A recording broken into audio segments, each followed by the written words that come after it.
स्वागत है फिर से एक बार मेरे चैनल पर। मैं हूं राज और आप देख रहे हैं हाईवे 33। दोस्तों, आज की कहानी ट्रक ड्राइवर सुग्रीव जी का है। तो सुग्रीव जी की कहानी में चलने से पहले जो दोस्त हमारे चैनल पर नया जुड़े हैं वो हमारे चैनल को लाइक करें, सब्सक्राइब करें और फिर चलते हैं हम कहानी में। दोस्तों, मेरा नाम सुग्रीव है और मैं दिल्ली का रहने वाला हूं। और एक दिन की बात है, मैं अपना ट्रक दिल्ली की सब्जी मंडी से, उस दिन सब्जी हमारे ट्रक पर लोड हुई थी और हम राजस्थान के शहर जयपुर जा रहे थे। हमारे साथ में हमारा असिस्टेंट संतोष जी थे और हम दोनों की जोड़ी बहुत मस्त थी। संतोष जी बहुत अच्छा ट्रक चलाते थे। अब वो नाम का ही हेल्पर रह गए थे, वैसे पक्का वो ड्राइवर बन चुके थे। तो उस रात को हम 10 बजे दिल्ली से निकले। हम बॉर्डर पार करके हम दिल्ली का और हरियाणा में पहुंच गए। गुरुग्राम भी पार कर लिया हमने। तो रोड खाली था और तभी हमारा संतोष बाबू बोले कि उस्ताद आप थोड़ा आराम कर लो, मैं ट्रक चला लेता हूँ। मैं उनके दिल की इच्छा समझ गया। कहने ठीक है साहब जी, आप चला लो, मैं सो लूँगा, लेकिन ट्रक होशियारी से चलाना और ध्यान से चलाना। सब्जी लोड है हमारे ट्रक पर और सुबह हमें जयपुर भी पहुंचना है। संतोष जी बोले आप उस्ताद बिल्कुल टेंशन मत करो। मुझे संतोष पर बहुत विश्वास था। हमने स्टीयरिंग का अदला बदली कर लिया और मैं पिछली सीट पर लेट गया। थोड़ी देर में, पता नहीं मैं कितना देर सोया होगा, मैं देखा हॉर्न की आवाज़ें बज रही थी पीछे से, आगे से भी। और संतोष जी हमें उठाए, उस्ताद उस्ताद। यानी कि हाँ जी बोलो साहब। बोले उस्ताद देखो ना, आगे बहुत तगड़ा जाम लगा हुआ है। मैंने देखा पूरा लाल लाल लाइट आगे हमारे ट्रक का बैक लाइट सब नज़र आ रही थी। रोड वहाँ से घूम रहा था शायद, तभी वो लंबी कतारें हमें दिख रही थी रेड लाइट की। पीछे की लाल बत्ती सारी चमक रही थी। यानी कि संतोष जी हम किस जगह पर हैं अभी? तब उन्होंने एक बोर्ड दिखाया। बोले दारूवाड़ा यहाँ से कुछ किलोमीटर है। तब मैं समझ में आ गया कि शायद हम दारूवाड़ा के आसपास ही हैं, अभी आगे नहीं गए हैं। तभी हमने देखा कि हमारे आगे का एक ट्रक छोड़ कर के और 2-3 ट्रक बाएं की साइड में एक रास्ता जा रहा था, रोड जा रहा था, उस पर मुड़ने लगे। मेरे को ध्यान आया कि शायद ये भिवाड़ी इंडस्ट्री वाला रोड है जो आगे चल कर के फिर दारूवाड़ा में मेन हाईवे पर मिल जाएगा। मैं इस रास्ते से कई बार गया भी था इंडस्ट्रियल एरिया में। नहीं संतोष, इस ट्रक को फॉलो करो, पता नहीं कब तक ये जाम खुले ना खुले। लंबा जाम दिख रहा हमें, शायद कोई एक्सीडेंट वगैरह हो गया होगा आगे। तुम इन ट्रक के पीछे निकलो और हम बहुत जल्दी पहुंच जाएंगे इसी हाईवे पर आगे चल करके। दारूवाड़ा में ये रोड जाके आगे मिल जाएगा। संतोष जी समझ गए बात को, लेकिन जो हमारे आगे जो ट्रक खड़ा था उसको हटाने में 10 मिनट का टाइम लग गया। जब तक हम उस रोड पर मुड़ते तो जो आगे ट्रक जा रहे थे वो हमारी नज़रों से अझोल हो गए थे। संतोष जी ट्रक चला रहे थे मज़े में, एकदम रास्ता खाली था, सोन सपाटा एरिया, और हमारी जो रोशनी जा रही थी हेडलाइट की वो दूर दूर तक जहाँ पड़ती अभी उजाला हो जाता।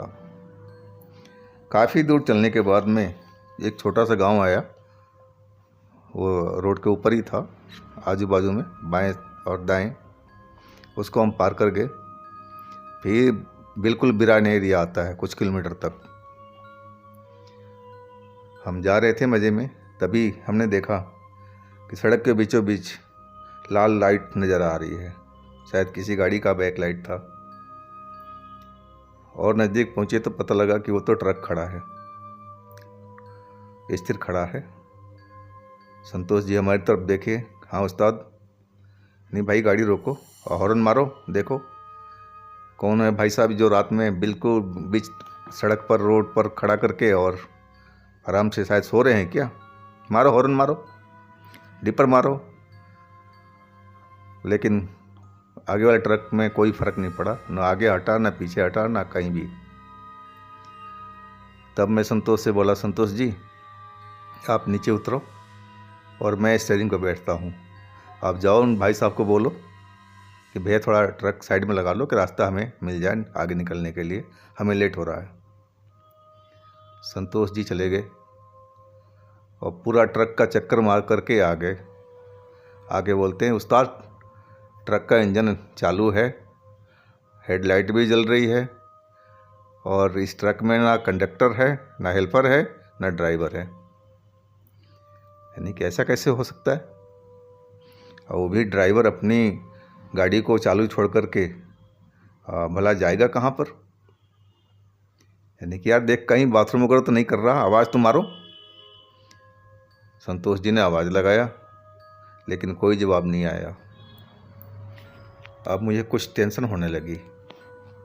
टेंशन ये होने लगी कि कहीं लुटेरे का गिरोह कोई सक्रिय तो नहीं हुआ है इस रोड पर और ड्राइवर को उठा लिया हो।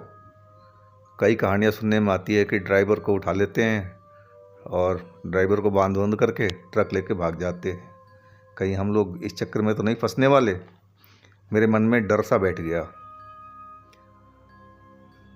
मेरा ट्रक तो स्टार्ट था ही, हेडलाइट जल रही थी।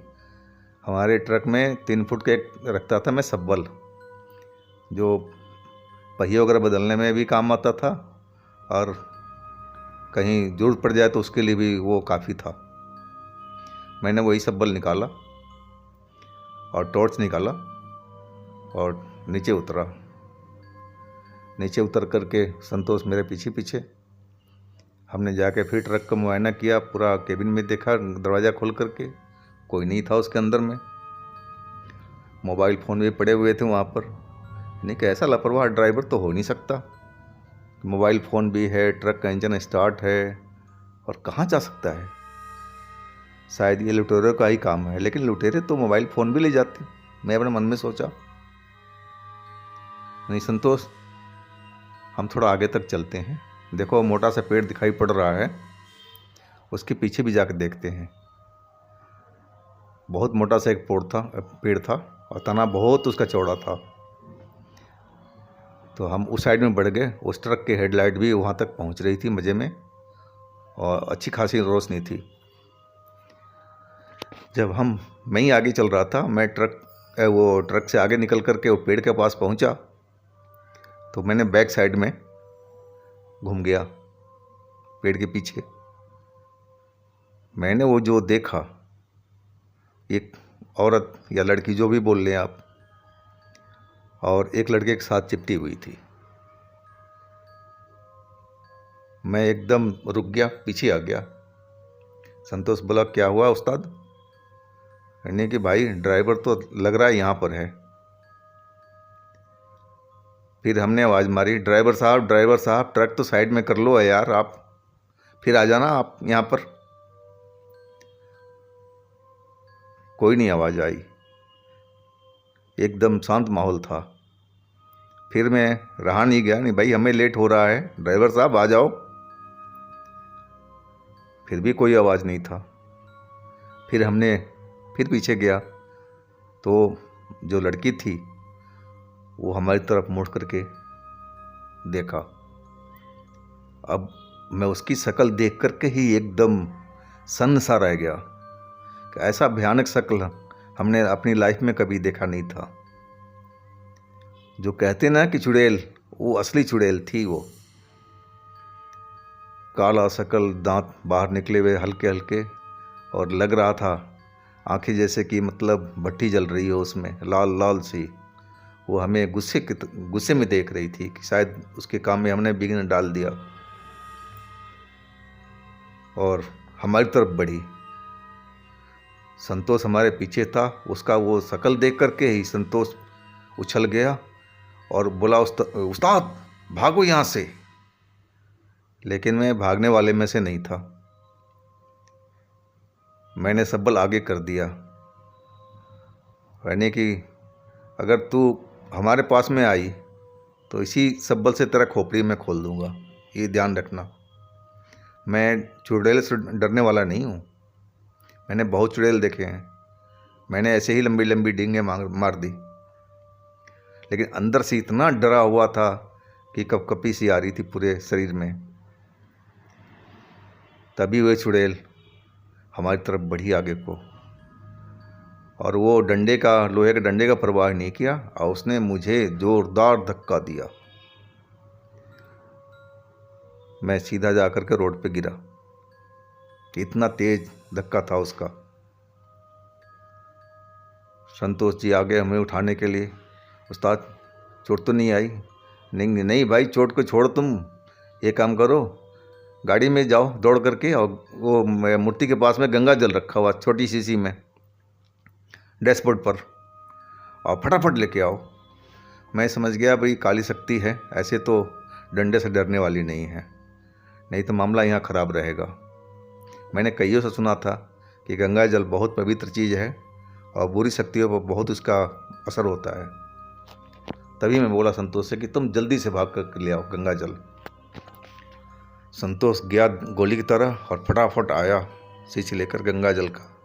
तब तक मैं उठ के खड़ा हो गया था, और गंगा जल को मैंने प्रणाम किया और दाहिने हाथ में गंगा जल निकाला, और 2-4 जगह पर मैंने छिड़कते हुए पेड़ की तरफ बढ़ा। पेड़ की तरफ बढ़ा तो देखा तो ड्राइवर साहब तो नीचे गिर गए थे, और वो लड़की या चुड़ैल जो भी आप बोले वो गायब हो चुकी थी वहाँ से। शायद गंगा जल के नाम से ही समझ गई थी वो। हमने इधर उधर हर जगह देखा, लेकिन कहीं नज़र नहीं आई। मैं समझ गया कि यहाँ से भाग गई हो। फिर हमने भी पेड़ के ऊपर में जहाँ तक गंगा जल छिड़का, आजू बाजू में हर जगह छिड़का, कहीं भी हो तो हमें उससे खतरा ना हो। फिर हम ड्राइवर की ओर मुड़े, रोशनी मारी टॉर्च की उसके ऊपर में। वो करीब 25 या 30 साल का बीच का युवक ही था, नौजवान ही था, ज़्यादा नहीं था। गंगा जल उसके चेहरे पर मारा हमने, कुछ नहीं हुआ। आवाज़ भी लगाई, यानी कि संतोष जरा देख, इसका सांस चल रही है ना।